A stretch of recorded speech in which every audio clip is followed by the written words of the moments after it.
आज महामहिम राज्यपालના હસ્તે બનાસ ડેરીના બાયો સીએનજી પ્લાન્ટનું લોકાર્પણ થયું। કાર્યક્રમના વિધાનસભા અધ્યક્ષ શંકરભાઈ ચૌધરી, મંત્રી જીતુભાઈ વાઘાણી તેમજ બનાસ ડેરી અને સુઝુકીના અધિકારીઓ અને પદાધિકારીઓ ઉપસ્થિત રહ્યા હતા।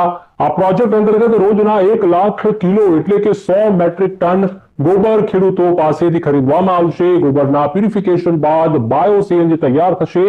તેના થકી હવે ગોબરથી પણ ગાડીઓ દોડશે। આ વ્યવસ્થા દ્વારા ખેડૂતોને દૂધ સિવાય ગોબર અને ગૌમૂત્રમાંથી પણ વધારાની આવક મળશે।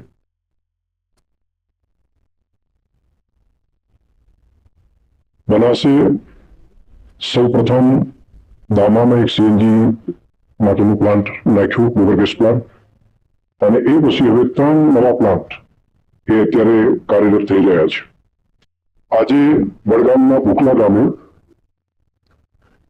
રોજનું 1 લાખ કિલો 100 મેટ્રિક ટન જેટલું ગોબર ખેડૂતો પાસેથી ખરીદી પ્રતિદિનના 1 લાખની આવક ખેડૂતોને ગોબરની મળે 1 લાખ કિલોમાંથી।